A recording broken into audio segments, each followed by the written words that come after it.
नमस्कार, मैं रजनी चौबे और आप देख रहे हैं न्यूज़ 18 का डिजिटल प्लेटफॉर्म। अमेरिका के मिडवेस्ट और साउथ इलाकों में मौसम ने एक बार फिर इंसानियत की रगों में सिहरन दौड़ा दी। शुक्रवार रात जो हुआ वो सिर्फ एक तूफान नहीं था, वो तबाही थी जो जमीन पर गिरी और इंसानों को निगल गई। केंटकी, मिसौरी और वर्जीनिया जैसे राज्य इसकी चपेट में आ गए। 23 से ज़्यादा लोगों की अब तक मौत हो चुकी है और ये संख्या अभी और बढ़ सकती है।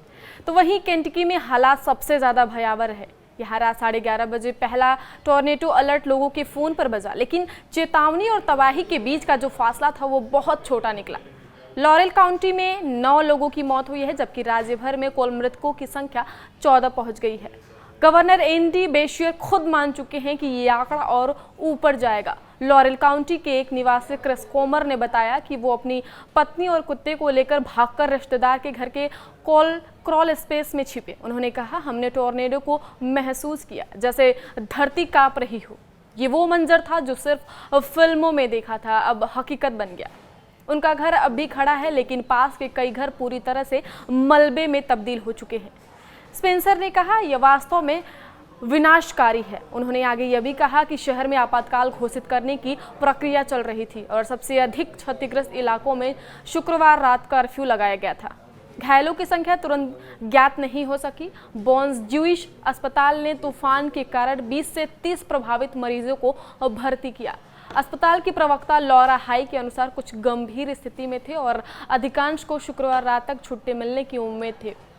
सेंट लुइस चिल्ड्रन हॉस्पिटल में 15 मरीज आए, जिनमें 2 को वीकेंड तक भर्ती रखना पड़ सकता है। जेफ्री सिमंस, जो चर्च के सामने रहते हैं, ने बताया कि तूफान के दौरान तेज हवाएं और शोर था। वे अपने भाई के साथ बेसमेंट में छिप गए। बाद में उन्हें पता चला कि सब कुछ उखड़ गया था। हार्मेल टैपरूम की ईंट की इमारत की ऊपरी मंजिलें ढह गई, लेकिन वहां मौजूद 20 लोग सुरक्षित रहे। सेंट लुइस में 5 लोगों की मौत हुई, 38 घायल हैं और 5000 से ज़्यादा बुरी तरह प्रभावित हुए हैं। मेयर कारा स्पेंसर के मुताबिक शहर में कई हिस्सों में कर्फ्यू लगाना पड़ा है ताकि रेस्क्यू ऑपरेशन में कोई रुकावट न आए। यहाँ के क्लेटन इलाके में दोपहर 2:30 बजे से लेकर के 2:50 के बीच एक टॉर्नेडो के उतरने की पुष्टि मौसम विभाग ने की है। जंगल से आती तेज हवाओं ने सेंट लुइस जू के बटरफ्लाई फैसिलिटी की छत उड़ा दी।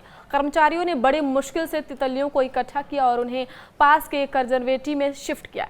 एक स्थानीय चर्च भी इस तूफान की चपेट में आया है, जहां की एक बुजुर्ग महिला की मलबे में दबकर मौत हो गई है। उनकी पहचान पैट्रिशिया पेनल्टन के रूप में हुई है, जो चर्च की नियमित वॉलेंटियर थी।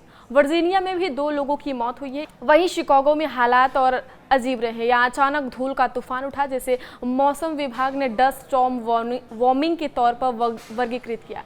ये पहली बार था जब शहर के लिए ऐसा अलर्ट जारी हुआ। इसे तूफान के दौरान विस्कॉन्सिन में टॉर्नेडो ने हमला बोला और टेक्सास में गर्मी ने पारा चढ़ा दिया। मौसम विभाग ने नॉर्थ टेक्सास को लेकर एक नई चेतावनी जारी की है, जहां भारी ओले, तेज आंधी और टॉर्नेडो की आशंका जताई गई है।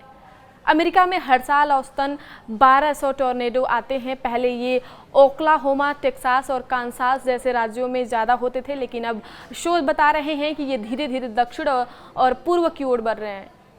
उन इलाकों में जहां पेड़ घने हैं और आबादी भी ज़्यादा है, यह तूफान एक बड़े मौसम सिस्टम का हिस्सा था, जिसने विस्कॉन्सिन में बवंडर, ग्रेट लेक्स में बिजली कटौती और टेक्सास में गर्मी की लहर लाई।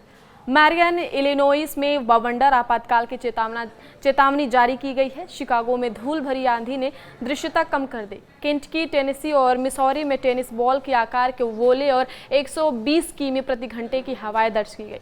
मौसम विज्ञानियों ने मिडवेस्ट और एपालाचिया में शनिवार को भी बवंडर, ओले और तेज हवाओं की चेतावनी दी थी। नेशनल वेदर सर्विस ने कहा कि तूफान बड़े समूहों में बढ़ सकते हैं, जिससे नुकसान और बढ़ेगा और खतरा भी और बढ़ सकता है। आगे की खबरों के लिए देखते रहें न्यूज़ 18। धन्यवाद।